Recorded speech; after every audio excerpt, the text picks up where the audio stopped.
Hey friends, I am Shekhar Madhukar. You all are welcome to my channel SM English Classes. Guys, आज मैं इस video में बात करने वाला हूँ idioms की। वैसे तो ये idioms की जो सीरीज मैं स्टार्ट करने जा रहा हूँ वो सिर्फ उन लोगों के लिए है जिनको टेंसेस की और पार्ट्स ऑफ स्पीच की थोड़ी सी समझ है। और जो लोग बिगिनर्स हैं जो मेरे चैनल पर जुड़े हुए हैं उनके लिए हमारा एक कोर्स चल रहा है बिल्कुल बेसिक लेवल से, वो उसको देख सकते हैं। तो गाइस चलते हैं आगे और समझते हैं। पहले तो दोस्तों हमें यह समझना है कि इडियम्स होता क्या है। दोस्तों idioms idioms means a group of words, एक ऐसा शब्दों का समूह जिसका मीनिंग शब्दों के अकॉर्डिंग नहीं होता बल्कि उसका मीनिंग कुछ अलग ही होता है। यानी कि जैसे वर्ड्स हमें नजर आ रहे हैं वैसा मीनिंग बिल्कुल नहीं होता, उससे कुछ अलग ही और हटके एक कंप्लीट मीनिंग बनाता है। ठीक है दोस्तों, चलते हैं आगे। पहला जो हमारा इडियम है दोस्तों वो है in cold blood. In cold blood को अगर हम समझने की कोशिश करें तो दोस्तों आपको एक चीज तो पता ही है, जब भी आपको गुस्सा आता है तो आप कुछ भी कर डालते हो। यानी कि आपने हॉट ब्लड में कोई काम कर दिया, लेकिन जब आप कोल्ड ब्लड में रहते हुए किसी गलत काम को अंजाम दे देते हो तो इसका मतलब आपने वो काम जानबूझ करके किया। तो दोस्तों यही इसका मीनिंग है, to do something deliberately. To do something deliberately यानी कि किसी भी काम को जानबूझ करके अंजाम देना, अंजाम पहुंचाना। एग्जाम्पल्स के थ्रू समझ लेते हैं दोस्तों। जैसे एग्जाम्पल मैंने लिखा है, ही किल्ड हिज वाइफ, उसने अपनी वाइफ को मार दिया in cold blood. In cold blood means जानबूझ करके, उसने अपनी वाइफ को जानबूझ करके मारा। आइए नेक्स्ट इडियम की बात कर लेते हैं। नेक्स्ट इडियम दोस्तों है हमारे सामने, क्राई फॉर द मून। अब दोस्तों क्राई फॉर द मून का मतलब क्या हुआ, यानी कि आप रो रहे हो, आप एक ऐसी चीज के लिए रो रहे हो जो कि इम्पॉसिबल ही नहीं है। आप मून के लिए रो रहे हो तो ऐसा कोई भी व्यक्ति नहीं है कि मून को आपके लिए आपके पास ले आए। तो यही इसका मीनिंग है दोस्तों। क्राई फॉर द मून का मतलब होता है टू डिमांड समथिंग इम्पॉसिबल, यानी कि किसी ऐसी चीज की डिमांड कर लेना जो कि बिल्कुल क्या है दोस्तों, इम्पॉसिबल है। एग्जाम्पल के थ्रू अगर हम समझना चाहें तो लिखा हुआ है, we should never cry for the moon. हमें कभी भी ऐसी चीज की डिमांड नहीं करनी चाहिए, we should never cry for the moon if we are not able to get it.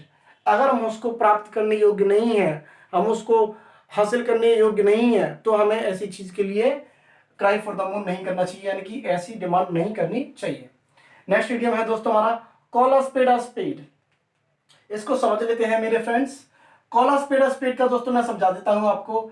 Spade का मतलब होता है दोस्तों, इसको स्पैड ना पढ़े, इसको पढ़ने का काम करते हैं स्पेड। स्पेड का मतलब होता है दोस्तों फावड़ा, जो आप जमीन को खोदते हो जब हमारे घर मकान बनते हैं तब। तो स्पेड यानी कि अब इसको देखेंगे, कॉल अ स्पेड यानी कि फावड़े को ही फावड़ा बुलाना। तो इसमें कोई बड़ी बात नहीं है, यानी कि आप सही चीज को सही कह रहे हो। सही चीज को सही कहना ही होता है दोस्तों कॉल अ स्पेड। यहां पर लिख दिया है मैंने, टू स्पीक्स एवरीथिंग क्लियरली, यानी कि सभी बातों को साफ साफ कह देना। आप घुमा फिरा करके बात नहीं कर रहे हो, आप डायरेक्टली सभी बातों को सही कह रहे हो।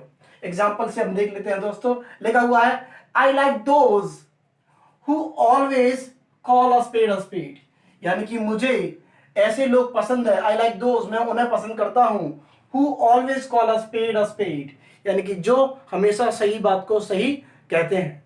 बहुत ही मजेदार इडियम्स है दोस्तों, ये आपके कॉम्पिटिटिव एग्जाम्स में बहुत ही हेल्पफुल होने वाले हैं। आइए अगले इडियम की बात कर लेते हैं। लिखा हुआ है, क्लिप वंस विंग्स।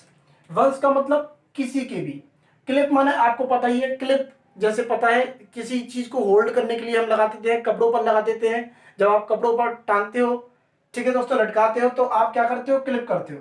तो क्लिप वंस विंग्स। अब विंग्स माने दोस्तों होता है पंख। पक्षियों के जो पंख होते हैं वो उनके सहारे से उड़ते हैं। यानी कि जब कोई बंदा जिसके अंदर क्षमता है, जिसके अंदर वो मतलब किसी सक्सेस को प्राप्त कर सकता है, उसके अंदर एबिलिटी है, लेकिन आपने क्या किया, उसके पंख में क्लिप लगा दी, यानी कि आपने उसकी पावर को कम कर दिया। तो इसका मतलब हो जाता है दोस्तों, टू वीकन वंस पावर, यानी कि किसी की पावर को कमजोर कर देना, कम कर देना ही कहते हैं क्लिप वंस विंग्स। एग्जाम्पल लिखा हुआ है दोस्तों, she was a very intelligent girl. She was a very intelligent girl, वह एक बहुत ही इंटेलिजेंट गर्ल थी, but her parents clipped her wings, लेकिन उसके मम्मी पापा ने क्या किया, उसके पेरेंट्स ने क्या किया, उसकी विंग्स में क्लिप लगा दी, यानी कि जो सफल बन सकती थी उसकी एबिलिटी में क्लिप लगा दी और वो सफल ना हो सकी। आइए अगले इडियम की और बात कर लेते हैं दोस्तों। ये बड़ा ही दिलचस्प इडियम है दोस्तों। ये लिखा हुआ है in the family way. In the family way का मतलब दोस्तों होता है to be pregnant. To be pregnant, pregnant नहीं प्रेग्नेंट, शाबाश। इसका एग्जांपल हमारे सामने लिखा हुआ है she is going to deliver a baby, यानी कि वो एक बेबी को जन्म देने वाली है। She is going to deliver a baby because, क्योंकि she is in the family way, क्योंकि वो प्रेग्नेंट है। दोस्तों चलते हैं इस कहानी को लेकर के आगे और लिख लीजिए इनको, टेक योर टाइम।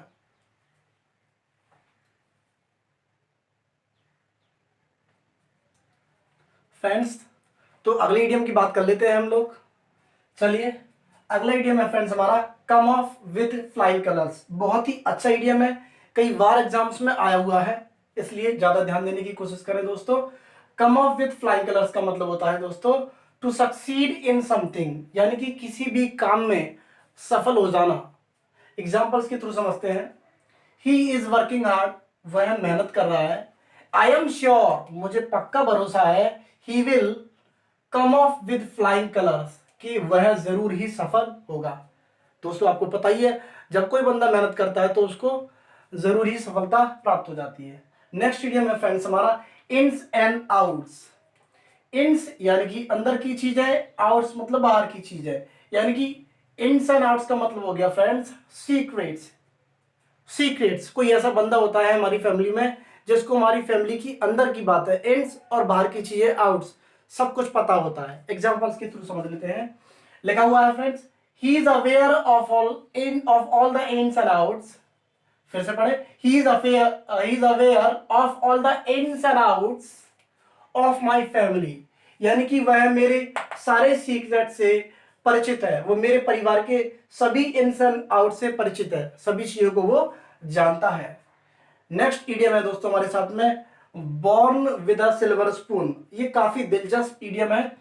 बॉर्न यानी कि पैदा होना, with a silver spoon. Silver spoon का मतलब हुआ फ्रेंड्स चांदी की चम्मच। अब कोई बंदा अगर चांदी की चम्मच के साथ पैदा हुआ है तो इसका मतलब फ्रेंड्स हुआ यानी कि वह धनी परिवार में जन्म ले चुका है, यानी कि उसने धनी परिवार में जन्म लिया है। तो born with a silver spoon का मतलब यही हुआ friends to be born, to be born in a royal family. Royal का मतलब होता है दोस्तों शाही परिवार। एग्जाम्पल दिया है दोस्तों Puja is very lucky, Puja बहुत ही लकी है। She was born with a silver spoon, यानी कि वह शी वॉज बोर्न वो चम्मच के साथ पैदा हुई थी, और चम्मच कैसी थी, चांदी की, यानी कि वह एक धनी परिवार में पैदा हुई थी इसलिए वो लकी है। अगले इडियम की बात कर लेते हैं। लिखा हुआ है leaves someone in the lurch. Lurch का अगर दोस्तों मीनिंग हम देखें तो लर्च का मतलब होता है एक सडन मूवमेंट, यानी कि कोई बंदा है, कोई फ्रेंड्स है आपका, कोई कोई भी फ्रेंड्स हैं, जो जितने भी आपके फ्रेंड्स होते हैं, और उनमें से आपको कोई अकेला छोड़ जाए बीच में, यानी कि सडन मूवमेंट पे छोड़ जाए। ठीक है फ्रेंड्स, तो इसका मतलब यही होता है leave someone in the lurch का मतलब होता है to leave someone in a difficult situation. तो उस दोस्त ने क्या किया, आपको ऐसी परिस्थिति में छोड़ दिया जो कि काफी डिफिकल्ट थी। Leave someone in the lurch का मतलब उम्मीद करता हूं समझ में आया होगा। Leave someone in the lurch का मतलब होता है to leave someone in a difficult situation, in a difficult problem. Example देख लीजिए friends, my friends left me in the lurch, यानी कि मेरे दोस्तों ने क्या किया, मुझे बुरे हालातों में छोड़ दिया, मुझे लेफ्ट यानी कि लर्च में छोड़ दिया। My friends left me in the lurch, मुझे बीच में ही छोड़ के चले गए वो लोग। आगे के इडियम की अगर हम बात करें तो लिखा हुआ है कम इन हैंडी। कम इन हैंडी का मतलब होता है दोस्तों काम में आना। कभी कभी कोई भी चीज आपको, जैसे आपको लगता है कि मतलब वो काम की नहीं है, लेकिन वो बाद में क्या होता है काम में आ जाती है। मैंने इसकी हिंदी भी अलग से लिखी है आपके लिए, काम में आ जाना। अगर इसकी इंग्लिश में अगर मीनिंग को देखेंगे तो लिखा हुआ है to be useful, to be useful. Example देख लेते हैं। If you learn any skill, अगर तुम किसी भी प्रकार की स्किल सीखते हो, if you learn any skill it surely comes, यानी कि ये पक्का ही, it surely comes in handy one day, यानी कि एक ना एक दिन वो काम में जरूर आ जाती है।